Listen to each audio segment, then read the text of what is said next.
আলহামদুলিল্লাহ, বাংলাদেশ খেলাফত আন্দোলনের শরীয়তপুর ২ আসনের সুরেশ্বর পার্টি অফিসে এসে অনেক মসজিদের ইমাম সাহেবগণ এবং অনেক মাদ্রাসার প্রিন্সিপাল, ওস্তাদ, শিক্ষক এবং বিভিন্ন এলাকা থেকে অনেক ওলামা একরাম প্রায় শতাধিক হবে তারা আইসা বাংলাদেশ খেলাফত আন্দোলনের ফর্ম ফিল আপের মাধ্যমে তারা আমাদের খেলাফত আন্দোলনে যোগদান করেছে। এই জন্য আমি আল্লাহর কাছে শুকরিয়া আদায় করি। হযরত মুহাম্মদুল্লাহ হাফিজুর রহমতুল্লাহ একজন আধ্যাত্মিক আল্লাহর উলি ছিলেন, বহুত বড় আলেম ছিলেন, সুলতানুল আউলিয়া ছিলেন, আউলিয়াদের বাদশাহ ছিলেন। তো হাফিজুর রহমতুল্লাহকে দলমত নির্বিশেষে আওয়ামী লীগ বলেন, বিএনপি বলেন, জাতীয় পার্টি বলেন, সবাই হাফিজুরকে ভালোবাসে, মহব্বত করে। এবং আমি তার দলের একজন কেন্দ্রীয় নেতা এবং শরীয়তপুর ২ আসনের এমপি প্রার্থী। আমি 1996 সাল থেকে নির্বাচনী মাঠে আছি। আলহামদুলিল্লাহ 1986 সাল থেকে আমি রাজনৈতিক মাঠে আছি। আমি ছাত্র জীবন থেকে রাজনীতি করি। তো আজকে আমাকে অনেক দিন যাবতই, কিছুদিন 2-3-4 দিন আগেও প্রায় 200-300 যুবক দলে যোগদান করার জন্য তারা তাদের সম্মতি ব্যক্ত করেছিল। তো যেহেতু আচরণবিধি লঙ্ঘন হবে, তারা গাড়ি বিভিন্ন জায়গাতে হুন্ডা দিয়ে আসবে, গাড়ি দিয়ে আসবে, একটা শোডাউনের মতো হয়ে যায়। এই জন্য আমি আইনকে শ্রদ্ধা করে আমি সেই অনুষ্ঠানটা করিনি। সেই হিসাবেই আমি কোনো বাহিরে, রাস্তাঘাটে, মাঠে কোথাও আমি কোনো এবং কোনো গাড়ির শোডাউনও যাতে আচরণবিধি লঙ্ঘন হয় এমন কোনো আমি কাজ, যেহেতু একজন আমি কওমি আলেম, আর আমাদের 11 দলীয় জোটের যিনি জামাত ইসলামের আমির ডক্টর শফিকুর রহমান সাহেব বলছেন যে যিনি মসজিদের ইমাম তিনি রাষ্ট্রেরও ইমাম হবেন। এই কথাটা আমার অনেক ভালো লাগছে, যে আসলেই তো যিনি মসজিদের ইমাম হবেন উনি রাষ্ট্রেরও ইমাম হবেন। তা আমি আলহামদুলিল্লাহ মসজিদের ইমাম, খতিব, আমি মাদ্রাসার প্রিন্সিপাল। তো আমরা যেহেতু এই দেশে রাষ্ট্রীয়ভাবে ইসলাম কায়েম করতে চাই, এই জন্য কোরআন হাদিস অনুযায়ী তো ইসলাম কায়েম করতে হবে। শরীয়তপুর 2 আসন থেকেই আশা করি আমাকে 11 দলীয় জোট মনোনীত করবেন। এবং আমি যদি এই শরীয়তপুর 2 আসনে নির্বাচন করি, আমি আল্লাহকে সাক্ষী রেখে বলতে পারি ইনশাআল্লাহ আমি বিপুল ভোটে পাশ করব। আমার সামনে কেউ আগাইতে পারবে না। আমার কাছ থেকে আমি আশ্বাস পেয়েছি। তারা বলেছে যে আমরা শরীয়তপুর 2 আসন থেকে আপনাকেই চাই, আমরা আপনাকেই ভোট দেবো, আমরা চাই আপনাকে এমপি বানিয়ে আমরা সংসদে পাঠাতে। আমাদের 11 দলীয় জোট যদি ঠিক থাকে এবং আমরা যদি ভোটের বাক্সে একটা নিশ্চিত করতে পারি, তাহলে ইনশাআল্লাহ এবার ইসলামী দলের ক্ষমতায় যাবে। মানুষ নৌকা দেখছে, ধান দেখছে, লাঙ্গল দেখছে, ইসলাম দেখেনি। এটা আমার কথা না, এটা তাদের কথা। তারা ৫৫ বছরের নৌকা দেখেছি, ধানের শীষের শাসন দেখেছি, লাঙ্গলের শাসন দেখেছি, আমরা ইসলাম দেখি নাই। আমরা একবারের মতো ইসলাম দেখতে চাই।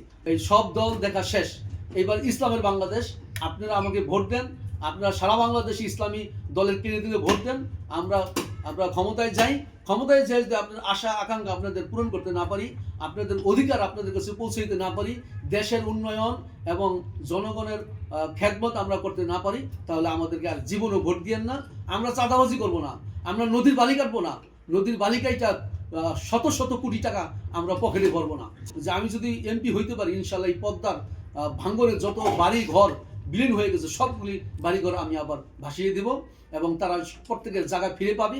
আমি ওই মাঝখানের ওই পারের সমস্ত বাড়িগুলি কাইটা আমি এদিকে দিব এবং প্রত্যেকের বাড়িঘর যেন তারা ফিরা পায় এবং ওদিকের চরাতরা, নওপাড়া, কাশিকাটার মানুষের জন্য কোনো ক্ষতি নয়। তারাও যেন এখানে লঞ্চ, ট্রলার ভালোভাবে চলাচল করতে পারে। নদীকে আমি এইভাবে শাসন করবো। দরিয়ার যে ব্রিজ সহ যত ব্রিজ আছে, রাস্তাঘাট, কালভার্ট, এগুলি আমি নির্মাণ করব। রাস্তাগুলি আমি সবগুলি ইনশাআল্লাহ পিচ ঢালাই করব।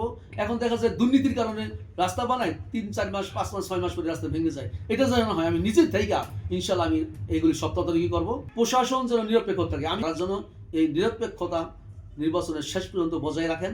তারা যেন কোনো দলের প্রতি ধাবিত না হন, আকৃষ্ট না হন এবং কোনো লোভের বশীভূত হয়ে তারা যেন ন্যায় থেকে তারা বিচ্যুতি না হন। আমাদের শরীয়তপুর 2 আসনে যেই কয়জন ক্যান্ডিডেট থাকবে শেষ পর্যন্ত নির্বাচন করবে, প্রত্যেকের ব্যাপারে তারা যেন সমান নির্বাচন কমিশন থেকে এবং সরকার থেকে সমান সুযোগ সুবিধা পায়। এই আবেদন জানাবো নির্বাচন কমিশনকে, প্রত্যেক শরীয়তপুর 2 আসনের প্রত্যেকটা সেন্টারে সিসি ক্যামেরা দিতে হবে। এখনই আমরা হুমকি ধুমকি শুনতেছি। আপনারা যারা সাংবাদিক ভাই, আপনারাও দেখেছেন, শুনেছেন, প্রশাসনেরও দৃষ্টি গোচর হয়েছে যে একটা দল থেকে কিভাবে হুমকি ধুমকি দেওয়া হইতেছে, তারা সেন্টারে যেতে দিবে না। আওয়ামী লীগের আমলে ওয়াজ নসিহত করতে হইলে আপনার পারমিশন লাগতো, আমরা পারমিশনই দিব না। আওয়ামী লীগ তো হুজুরদেরকে বাংসে পিটাইছে, আমরা একদম শেষ করে দিব। মৌলবাদের উত্থান আমরা এই দেশে হতে দিব না। তারা এখনই মৌলবাদী বলে গালি দেয়। তো একটা বাড়ি উঠাইবেন চান্দা চাইব, মানুষের হিজলা ক্ষমতা সন্তান হবে তখন তারা চান্দা চাবে। একবারে বিয়ে শাদী আপনারা দেখছেন, বিয়ে শাদী হইতেছে চান্দা চাইছে, দেন এদিকে খানা পিনার সব তারা ফালাই দিছে। প্রশাসনের দৃষ্টি আকর্ষণ করতে চাই যে আমাদের শরীয়তপুর 2 আসনের বিভিন্ন এলাকায় তারা জোর কইরা দলে ঢুকাইতেছে মানুষকে, মামলা দিয়া তাদেরকে মামলা ঢুকাইতেছে এবং তারাই তাদের গার্জিয়ান থেকে টাকা নিয়ে আবার তারাই টাকা লয় 5 লাখ, খরচ করে 2 লাখ 3 লাখ টাকা পকেটে পড়ে। অনেক অভিযোগ আমার কাছে আসছে। ভূষেশ্বরের এক 2-3টা বাড়ির থেকে আমার কাছে অভিযোগ আসছে বিভিন্ন জায়গার থেকে যে হুজুর আমাদের মামলা দিয়া পুলিশের কাছে তারা দরখাস্ত দিয়ে আমাদের লোকজনের তারা থানায় নিছে, তারা জেলে নিছে, আবার আমাদের সাথে যোগাযোগ করতেছে, আমাদের টাকা দাও আমরা চুরি আনবো। তাহলে চুরি করতে গৃহস্থকে সজাগ থাকতে, এরকম যদি হয় তাহলে হতে এই দেশটা শান্তি আসবে না। আমি যদি ইনশাল্লাহ এমপি হইতে পারি, ইনশাল্লাহ এত মামলাবাজি থাকবে না, শরীয়তপুর কোর্টে এত মামলা থাকবে না। সবচেয়ে বড় কথা হইলো দেশের উন্নয়নের চেয়ে সবচেয়ে বেশি বড় কথা হইলো মানুষ শান্তিতে বসবাস করা, মানুষ শান্তিতে রাস্তাঘাটে চলাফেরা করা, শান্তিতে তাদের অনুষ্ঠান করা। আজকে বিবাহ শাদী তারা শান্তি করতে পারবে না, তাদের ছেলে মেয়েরা হইলে চান্দা চাইব, বাড়ি ঘর তারা করতে পারবে না, বাড়ি ঘর ছেলে চান্দা চাইব, একটা প্রতিষ্ঠান ব্যবসা বাণিজ্য করে চান্দা চাইব, তাহলে মানুষ এই দেশে ব্যবসা করতে পারবে না। কারণ বাজারে কি হইলো, মারামারি হইলো, চান্দাবাজদেরকে ধৈর্য তারা জনগণ পিটাইলো। আমি আমি আমি চান্দা উঠানো আগে উঠেছে আওয়ামী লীগ, এখনো আমরা উঠাবো। আওয়ামী লীগের আমলে 300 টাকার চান্দা 1000 টাকা, কিন্তু ক্ষমতায় আসলে এটা 1000 থেকে 3000 চলে যাবে। এই জন্য আমি জনগণকে বলবো যে আপনারা চান্দাবাজদেরকে, আপনারা ধোঁকাবাজদেরকে, আপনারা ইসলামের বিপক্ষের দলকে, আপনারা দুর্নীতিবাজদেরকে ক্ষমতায় আনবেন না। আপনারা পত্রপত্রিকা দেখেন নাই যে বাংলাদেশটা 5 বার দুর্নীতির চ্যাম্পিয়ন হয়েছিল, বিদেশে হাজার হাজার কোটি টাকা পাচার হয়েছে 3 সরকারের আমলেই, বিএনপির আমলও, জাতীয় পার্টির আমলও, আওয়ামী লীগের আমল, 3 সরকারের আমলে হাজার হাজার লক্ষ লক্ষ হাজার কোটি টাকা বিদেশে পাচার হয়েছে। বেগমপাড়ায় বাড়ি করেছে। এই যে 16 বছর 20 বছর যারা বিদেশে থাইকে আসছে বাংলাদেশ থেকে, এরা কোনো কাজকর্ম করেনি। তারেক জিয়া সাহেব উনি 16 বছর থাকলো লন্ডনে, উনি কি কাজ করছে?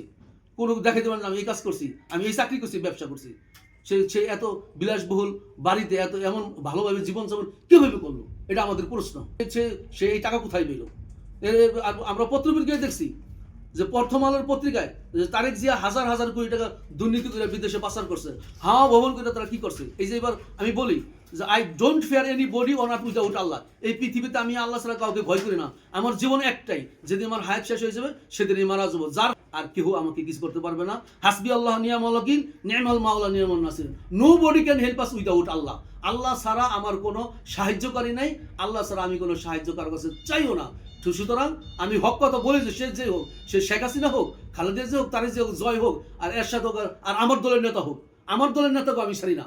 আমি যখন আমাদের কেন্দ্রীয় মিটিং হয় তখন আমি হক কথা বলি, কেন্দ্রীয় নেতৃবৃন্দের ভুল দেখলে আমি বলি, স্পষ্ট বলি।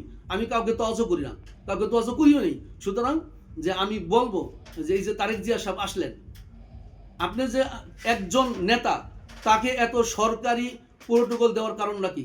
সে যদি জনদরদি হয়, জনগণ তাকে প্রোটোকল দিবে, জনগণ তার সাথে হাত মিলাবে। কিন্তু তাকে মানে সরকারিভাবে এমনভাবে সমস্ত বাহিনীরা তাকে প্রোটোকল দিল, তাকে বুলেট প্রুফ গাড়িতে আনলো, তাহলে বোঝা গেল কি যে সে যদি জনপ্রিয় নেতা হইতো তার বুলেট প্রুফের গাড়ির দরকার ছিল না। সে বিমানবন্দর থেকে পায়ে হাইটে আসতো তার স্থানে, কিন্তু বুলেট প্রুফ গাড়িতে। বোঝা গেল যে এই দেশের জনগণ সবাই তাকে ভালোবাসে না। যদি সবাই তাকে ভালোবাসতো তাহলে তার বুলেট প্রুফের কি দরকার? আমি তো নড়িয়াতে যাই, আমি তো অটো দিয়ে যাই, আমি অনেক সময় হাইটে যাই, ওদিকে যাই এদিকে যাই। মানুষ সঙ্গে বলে হুজুর আপনি আপনার ক্যান্ডিডেট মানুষ, আপনি গাড়িতে চলবেন, আপনি পুরো প্রোটোকল থাকবে, এই আপনি এমন করেন। আমি বলছি যে আমার হায়াত মৌতের মালিক আল্লাহ তাআলা, এই দেশে আমার কোনো শত্রু নেই। আমি হলফ করে বলতে পারি সবাই আমাকে ভালোবাসে, আমার সাথে কারোর সাথে দ্বন্দ্ব নাই। আমার জীবন আমি কারো কোনো ক্ষতি করি নাই, উপকার ছাড়া। বিএনপির যারা করে আমাদের নড়িয়াতে সবাই আমাকে সালাম দেয় এবং তাদেরকে আমি দাওয়াত দিছি, আপনারা বিএনপি করে ভুল করছেন, আমার দলে আসেন। আমার নেতা হাফিজুর রহমতুল্লাহ কি তওবার রাজনীতি ডাক দিয়েছিলেন যে তোমরা আগে যেই রাজনীতি করেছ তোমরা তওবা করো, ইসলামের পথে আসো। ঠিক আমি সেই ধারাবাহিকতা সবাইকে দাওয়াত দিই যে ভাই আপনারা ইসলামের পথে আসেন। সবাই বলে হুজুর আপনি এমপি হন, এটা আমরা চাই। তারা দোয়া করে, আমরা দোয়া করি যে আপনি এমপি হন, আপনি একজন আলেম মানুষ, আমাদের দেশের থেকে একজন আলেম এমপি হয়ে সংসদে যাও। তারাও বলে আমি দলমত নির্বিশেষে, ধর্মবর্ণ নির্বিশেষে সবার কাছে আমি দোয়াই চাই, আল্লাহ যেন আমাকে এমপি বানান।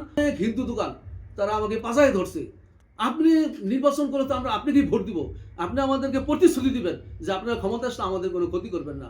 আমাদের আসলে যে ইসলাম এমন একটা ধর্ম যেখানে ইসলামী রাষ্ট্র থাকবে, সেই দেশের সংখ্যালঘুরা ওই ইসলামী রাষ্ট্রের কাছে তারা নিরাপত্তা পাবে এবং তাদের জান মাল আবরি ইজ্জত সবকিছু তাদের কাছে আমানত। নাসরুম মিনাল্লাহি ফাতহুন কারীম ওয়া বাশশিরিল মুমিনিন।